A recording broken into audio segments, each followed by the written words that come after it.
Kita mungkin lagi ngelihat skema kripto paling brutal dalam sejarah modern. Sebuah proyek yang katanya mau bikin revolusi budaya, malah berakhir jadi pembantaian finansial yang nilainya miliaran dolar.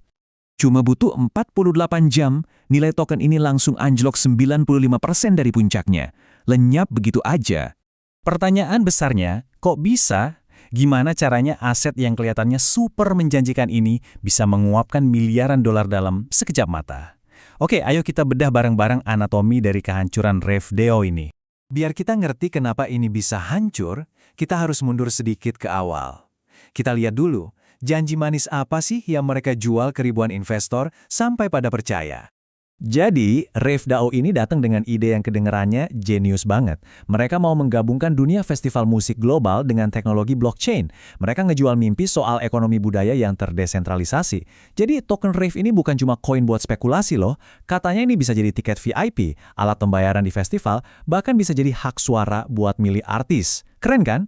Konsepnya makin kuat dengan dua mekanisme kunci. Pertama, stake to license, yang intinya maksa para event organizer buat ngelok token Rave kalau mau dapat lisensi. Jadi ada permintaan terus. Kedua, ada program buyback and burn, yang katanya dananya dari profit festival beneran. Secara teori, ini kan bikin tokennya jadi deflasi, nilainya bakal naik terus. Cerita yang sempurna banget kan? Terlalu sempurna malah.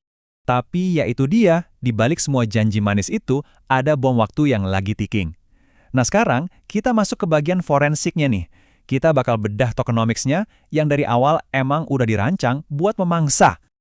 Oke, ini red flag pertama. Coba lihat deh grafik ini. Cuma sekitar 25% dari total pasokan Rave yang benar-benar beredar di pasar. Sisanya, 75% itu di-lock, siap buat dilepas kapan aja dan ngebanjirin pasar. Ini tuh bom waktu inflasi yang gede banget, tapi disembunyiin di depan mata kita semua. Dan ini dia dampaknya. Waktu Rave lagi di puncak-puncaknya, semua orang lihat kapitalisasi pasarnya cuma 2,48 miliar dolar. Tapi nilai aslinya, kalau semua token yang dikunci itu dilepas, itu hampir 10 miliar dolar. Gila kan? Bedanya 4 kali lipat.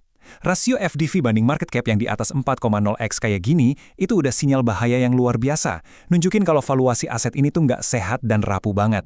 Tapi, ini yang paling bikin melongo. Namanya sih keren ya, DAO, Decentralized Autonomous Organization. Tapi data on-chain nunjukin sebaliknya. Coba lihat ini, 90% dari semua supply yang beredar itu dipegang cuma sama 3 dompet. 3! Dan itu semua terafiliasi sama tim internal mereka. Ini mah bukan desentralisasi, ini tirani finansial namanya. Mereka punya kendali mutlak buat mainin harga. Dengan kendali suplai absolut dan tokenomics yang predatoris, panggungnya udah siap.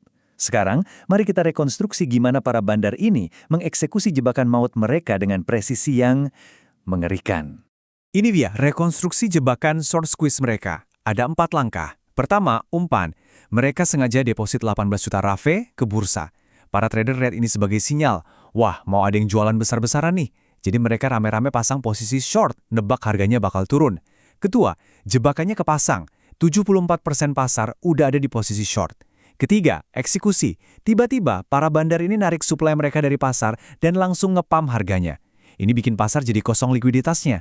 Dan keempat, pembantaian. Kenaikan harga ini bikin posisi short kena likuidasi paksa. Artinya, bursa secara otomatis beli Rave buat nutupin kerugian mereka. Nah, pembelian paksa massal inilah yang bikin harganya naik gila-gilaan. Spiral kematian yang sempurna. Buat para short seller yang kejebak, ini udah kayak kiamat finansial. Mereka harus bayar funding rate yang kalau disetahunin itu angkanya absurd banget, minus 4.800%. Jadi mereka bukan cuma rugi karena harganya naik, tapi mereka juga dibakar hidup-hidup sama bunga yang harus dibayar tiap jam. Setelah berhasil ngeruk ratusan juta dolar dari pasar, para manipulator ini ngerasa udah di atas angin. Tapi permainan mereka ternyata nggak lama lagi akan berakhir. Semua berkat intervensi seorang investigator dan penegak hukum. Titik baliknya datang dari seorang analis forensik on-chain independen, namanya Zach XBT. Dia ngerilis peringatan publik bilang kalau kenaikan 10.000% harga Rave itu bukan karena bisnisnya bagus, tapi ini murni skema pump and dump yang udah direncanain. Peringatannya ini langsung bikin panik massal. Dan setelah itu, semuanya runtuh dalam sekejap. Pagi tanggal 18 April, ZachBT ngerilis peringatannya. Siangnya, karena udah ketahuan, para bandar langsung buang semua token mereka, bikin harganya terjun bebas 95%. Dan yang paling dramatisnya, malamnya, para petinggi RaveDAO ini ditangkap sama pihak berwajib di Hong Kong. Lagi ngapain? Lagi pesta ngerayain kesuksesan mereka. Nah, ini bagian paling penting. Apa pelajaran yang bisa kita petik dari bencana ini? Gimana caranya kita bisa ngelindungin diri dari jebakan-jebakan kayak gini di masa depan? Ini adalah kerangka manajemen resiko yang biasa dipakai sama para institusi. Para profesional itu nggak pernah naruh semua telur mereka di satu keranjang. Coba deh lihat tabel ini.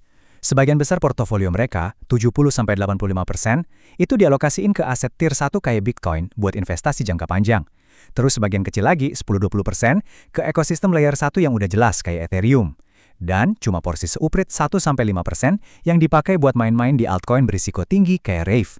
Dan itu pun cuma buat spekulasi jangka pendek atau swing trade, bukan buat investasi jangka panjang. Oke, ini rangkuman praktisnya buat kalian. Ada 3 hal yang wajib banget kalian periksa sebelum beli altcoin. Pertama, cek rasio FDV banding market cap. Kalau angkanya di atas 3,0x, mending hindari. Kedua, selidiki konsentrasi dompetnya. Kalau lebih dari 30% supply itu dipegang sama segelintir dompet aja, itu udah lampu merah. Dan yang ketiga, pantau deposit gede-gedean dari dompet tim ke bursa. Kalau ada yang kayak gitu, itu seringkali sinyal mereka mau buang barang.